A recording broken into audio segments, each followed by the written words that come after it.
మధ్య పాప చూసిందని బయట ప్రపంచానికి తెలిస్తే తర్వాత పాప పరిస్థితి ఏమవుతుందో తెలుసా? తనకి వ్యతిరేకంగా సాక్ష్యం చెప్పబోతున్న పాపని హరి వదిలిపెడతాడనుకుంటున్నావా? ఎప్పుడూ మీరు హరిని బెదిరించారట కదా, మీ వల్ల తన ప్రాణాలకు ప్రమాదం ఉందని మీ మీద కేసు పెట్టాడు. రూల్ ప్రకారమైతే ఇప్పుడు మిమ్మల్ని అరెస్ట్ చేయాలి. హరి రామ్దేవ్ని చంపుతుంటే మున్ని చూసిన విషయం గురించి. ఈ విషయం నీకెలా తెలిసిందమ్మా? మున్నియే చెప్పింది. అసలు మన అమ్మాయిని ఇక్కడే ఉంచుకుని అమెరికాలో ఉందని చెప్పాల్సిన అవసరం మీకేమొచ్చింది? రాజేశ్వరి, అసలు ఎందుకు నీకు ఈ అనుమానం వచ్చింది? ఇందాక నేను మీకు ఫోన్ చేస్తే మీరు ఫోన్ లిఫ్ట్ చేయలేదు. మీ నర్స్ ఫోన్ లిఫ్ట్ చేసి మీరు మన అమ్మాయితో కలిసి బయటికి వెళ్లారని చెప్పింది.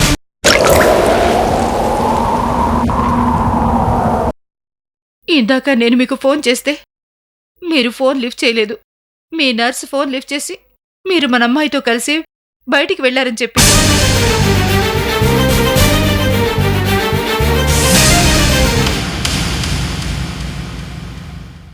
చెప్పండి, నర్స్ అబద్ధం చెప్తోందా? స్కూల్కి వెళ్ళేప్పటి నుంచి మన అమ్మాయి నర్సుకి తెలుసు. ఎవరినో చూసి మన అమ్మాయి అని అనుకునే ఛాన్సే లేదు. తను చూసింది మన అమ్మాయినే. మీరు మాట్లాడింది కూడా మన అమ్మాయితోనే. నా బిడ్డ ఎప్పుడూ నా కళ్ళెదురుగానే ఉండాలని నేనెంతగా తప్పించిపోతున్నానో మీకు తెలుసు. నా బాధ తెలిసి కూడా మీరెందుకు ఇంత పనిచేశారు? నా బిడ్డ నాతో కలిసి ఉండే అవకాశం లేకుండా ఎందుకు చేస్తున్నారండి?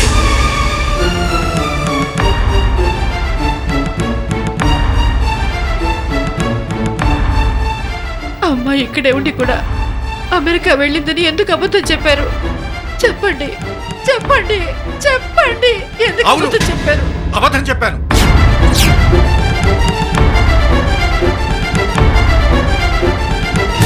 నువ్వు సంతోషంగా ఉండడం ఇష్టం లేక మన అమ్మాయి ఇండియాలో ఉండి కూడా అమెరికాలో ఉందని అబద్ధం చెప్పాను. మన అమ్మాయి కాదు, అల్లుడు కూడా ఇండియాలోనే ఉన్నాడు. నేనే అల్లుడిని ఇంటికి రానియకుండా ఒక ఇంట్లో కట్టుపడేసి పావును కాపలాగా పెట్టాను. అరే, ఏది నిజమో ఏది అబద్ధమో కొంచెం కూడా ఆలోచించక్కర్లేదు. ఎవరే చెప్తే అది నమ్మేసేయడమేనా? అదెవరో నర్స్ చెప్పిందట, ఈవిడ గారు నమ్మేశారు. అంటే నీ భర్త మాటల కన్నా ఆ నర్సు మాటలే ఎక్కువైపోయాయన్నమాట. దానికి పిచ్చి పట్టింది మధ్య. హాస్పిటల్లో అన్ని పిచ్చి పిచ్చి పనులు చేస్తుంటే ఫోన్లేక దాన్ని చూస్తూ ఊరుకున్నాను. ఇక దాన్ని క్షమించేది లేదు. ఆవిడ మీద ఎందుకండి కోపం? పాపం ఎవరినో చూసి మనమ్మాయి అనుకుని భ్రమపడి ఉంటుంది. అయినా మీరెందుకండి అలా ఆవేశపడతారు? మన అమ్మాయి అమెరికాలోనే ఉందని చెప్తే సరిపోతుంది కదా. చెప్తుంటే నువ్వు ఎక్కడ వింటున్నావు రాజేశ్వరి? అయినా కొంచెం కూడా ఆలోచించక్కర్లేదా? మన అమ్మాయి ఇండియాలోనే ఉంటే మన ఇంట్లో కాక ఇంకెక్కడ ఉంటుంది? నువ్వు అమ్మాయితో సంతోషంగా ఉంటే చూడటం నాకు ఇష్టం లేదా చెప్పు? కావాలని అమ్మాయిని నీకు దూరం చేస్తానా రాజేశ్వరి? కన్నీళ్ళేంటండి? ఇప్పుడు నేనేమన్నానని కన్నీళ్లు పెట్టుకుంటున్నారు? నిన్ను మోసం చేసినప్పుడు నాకొచ్చేవి కన్నీళ్లే కదా రాజేశ్వరి. నేనొక పాపిష్టిదాన్ని. ఏం మాట్లాడాలో ఏం మాట్లాడకూడదో తెలీదు. మీరు నన్ను మోసం చేయడం ఏంటండి? తనేదో ఫోన్లో చెప్పేసరికి నేనేదో తట్టుకోలేక మిమ్మల్ని అలా అడిగేశాను. ఇంకెప్పుడు ఎవరేం చెప్పినా నమ్మను, మిమ్మల్ని అనుమానించను. సరేనా?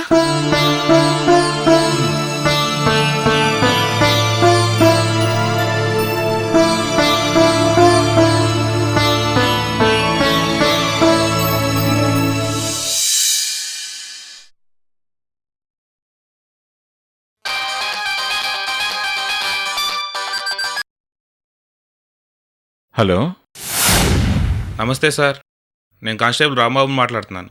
రాంబాబా? ఏ రాంబాబు? మీ ఆఫీసులో పనిచేసే కనకయ్య గారు అబ్బాయిని సార్. మీరే కదా సార్ నాకు ఈ ఉద్యోగం ఇప్పించింది. ఓ, ఆ రాంబాబా. ఏంటయ్యా విశేషాలు? ఎలా ఉంది నీ ఉద్యోగం? మీ దయ వల్ల బాగానే ఉంది సార్. ఇప్పుడు మీకు ఒక ముఖ్య విషయం చెప్పడానికి ఫోన్ చేశాను సార్. ముఖ్యమైన విషయమా? దేని గురించి? మొన్న హాస్పిటల్లో ఎవరో రామ్దేవ్ గారు చనిపోయారంట కదా, ఆ కేసు గురించి సార్. ఆ కేసు గురించి నాతో ఏం మాట్లాడతావు? ఆ హత్య మీరే చేశారంట కదా సార్.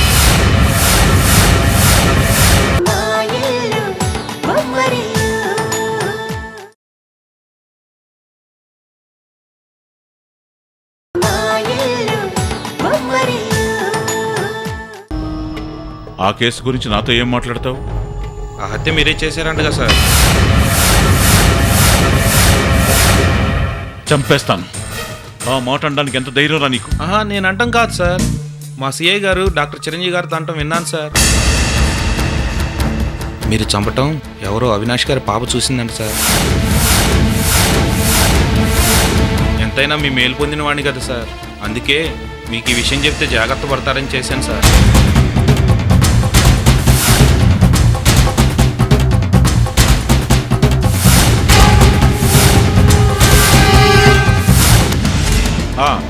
సరే సరే, నీ ఆరోగ్యం జాగ్రత్త. డాక్టర్ ఇచ్చిన మందులు క్రమం తప్పకుండా వేసుకోండి. ఉంటాను. ఏంటి ఇన్స్పెక్టర్ గారు, దారి తప్పి వచ్చారు? లేదు, దారి తెలుసుకుని మరీ వచ్చాను. అయినా క్లైమేట్ ఇంత చల్లగా ఉంటే మీకేంటి చెమటలు పట్టాయి? పోలీస్ యూనిఫామ్ చూడగానే భయం వేసిందా? అంటే మీరు చేసింది మాకు తెలిసిపోయిందని మీకు తెలిసిపోయిందన్నమాట.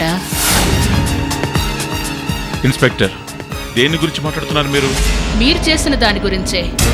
రామ్దేవ్ టెండర్ వేయడానికి వెళ్తుంటే ఎవరు అటాక్ చేశారో నాకు తెలుసు. అతను బ్రతికి హాస్పిటల్లో ట్రీట్మెంట్ తీసుకుంటుంటే హాస్పిటల్లోకి వచ్చి ఎవరు చంపారో కూడా నాకు తెలుసు. అన్నిటికీ బలమైన సాక్ష్యాధారాలున్నాయి. అంత బలమైన సాక్ష్యాలున్నప్పుడు కేసు పెట్టి అరెస్ట్ చేయకుండా నా దగ్గరికి ఎందుకు వచ్చారు? తప్పు చేసిన ప్రతి ఒక్కడు నీలాగే తెలివిగా మాట్లాడతాడు మిస్టర్ హర్నాథరావు గారు. అంటే ఏంటి మీ ఉద్దేశ్యం? ఈ హత్య నేను చేశానా? కాబట్టే మీ దగ్గరకొచ్చాను. మీరే ఈ హత్య చేశారనడానికి అన్ని ఆధారాలు నా దగ్గరున్నాయి. ఇన్స్పెక్టర్, మీరు ఎవరితో మాట్లాడుతున్నారో కాస్త తెలుసుకుని మాట్లాడండి. నోటుకొచ్చినట్లు మాట్లాడితే తర్వాత బాధపడాల్సి వస్తుంది. నీ దగ్గరంత బలమైన సాక్ష్యాలుంటే వెళ్ళి కేసు పెట్టుకోండి. కొద్ది రోజులు ఓపిక పట్టండి హర్నాథ్ గారు, అవన్నీ జరుగుతాయి.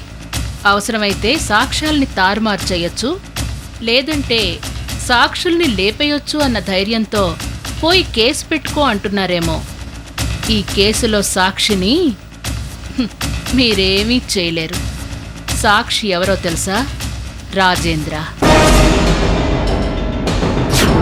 ఏంటి, రాజేంద్ర పేరు వినగానే షాక్ అయిపోయారా? ఇంకా ఇలాంటి షాకులు చాలా ఉన్నాయి. అన్నింటినీ ఎదుర్కోవడానికి రెడీగా ఉండండి. నేనెవరో తెలుసుగా? మాధవి. నిద్రపోనివ్వను.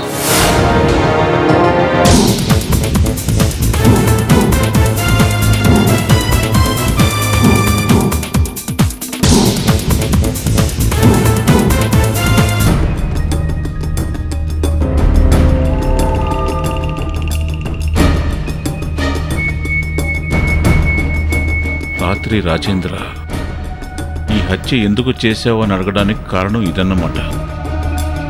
నేను చంపుతుండగా అదే టైంలో హాస్పిటల్కి వచ్చిన రాజేంద్ర చూశాడన్నమాట. మరి నేను చంపుతుండగా అవినాష్ కూతురు చూసిందని డాక్టర్ చిరంజీవితో ఇదే సిఐ చెప్పడం రాంబాబు విన్నానంటున్నాడు. మరి నా దగ్గరకు వచ్చి Rajendra చూశాడంటుందేంటి?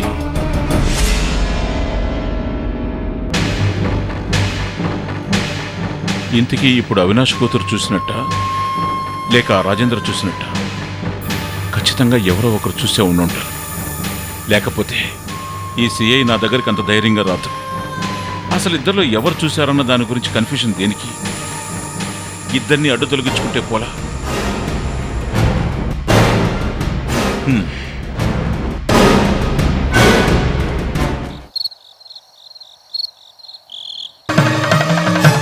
Daddy daddy daddy daddy daddy daddy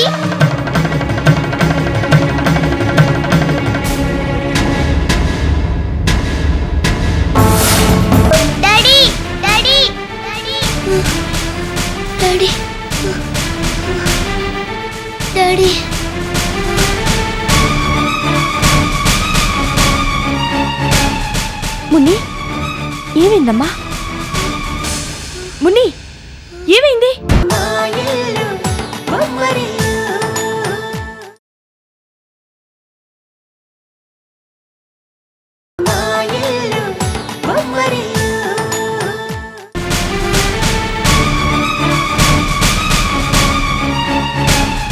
Munni, ఏమైందమ్మా? మున్ని, ఏమైంది? డాడీ గుర్తొచ్చాడు మమ్మీ. నాకు డాడీని చూడాలనుంది మమ్మీ. డాడీని రమ్మని చెప్పు మమ్మీ. మున్ని,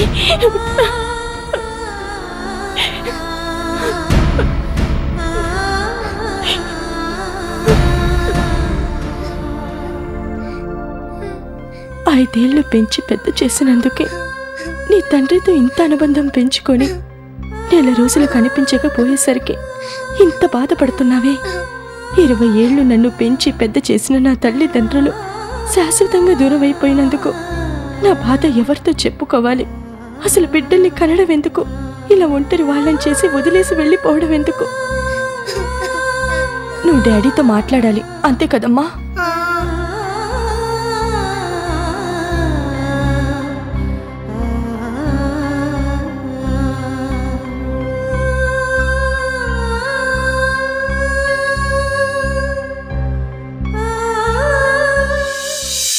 హలో హలో, నేను భార్గవిని మాట్లాడుతున్నాను.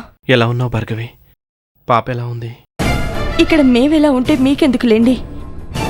మీరు బాగానే ఉన్నారు కదా? టైంకి బాగా తింటున్నారా? హ్యాపీగా మందు పార్టీలు చేసుకుంటూ బాగా ఎంజాయ్ చేస్తున్నారా? ఏంటి భార్గవి ఎలా మాట్లాడుతున్నావు? ఇంటి గురించి పిల్లల గురించి పట్టించుకొని మీలాంటి వాళ్ళ గురించి అలా కాకపోతే ఇంకెలా మాట్లాడమంటారు? నేనన్న దాంట్లో తప్పేం లేదు.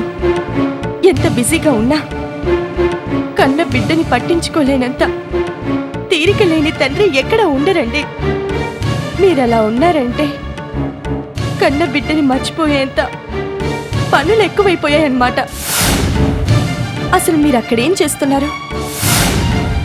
నిజంగానే బిజినెస్ పని మీద వెళ్ళారా? లేకపోతే ఇంకేదైనా ఉందా? అసలు ఏమైంది మీకు? పాప కోసం ఫోన్ చేయట్లేదు సరికదా? కనీసం రామ్దేవ్ చనిపోయినందుకు ఏమైంది ఎందుకు అని కూడా అడగలేదు. అసలు ఏం చేస్తున్నారు అక్కడ? తిట్టడం పూర్తయిందా? ఇంకేమన్నా మిగిలిన్నాయా? ఒకసారి పాపకి ఫోన్ ఇవ్వు, మాట్లాడతాను. ఫోన్ నాకు ఇవ్వు మమ్మీ, నేను మాట్లాడతాను. డాడీ,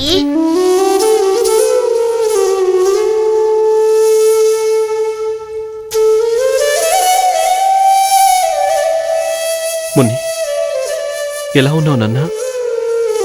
మమ్మీని ఎందుకు అలర్ట్ పెడుతున్నావు? ఏం చేయను డాడీ, నాకు నువ్వు గుర్తొస్తున్నావు. కళ్ళు కూడా నువ్వే గుర్తొస్తున్నావు. నోట్లోంచి రక్తం వచ్చినట్టు, నువ్వు కళ్ళు తిరిగి పడిపోయినట్టు పిచ్చి పిచ్చి కళ్ళన్నీ వస్తున్నాయి డాడీ.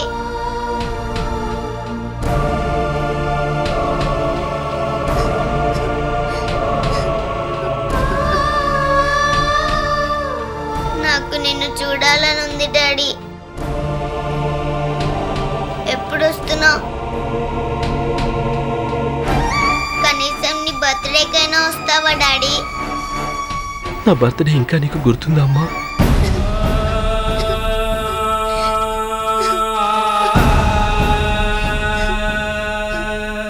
ఎందుకు గుర్తులేదు డాడీ? ఇండిపెండెన్స్ డే నీ బర్త్డే ఒకే రోజు కదా. తప్పకుండా నీ బర్త్డేకి నువ్వు రావాలి డాడీ.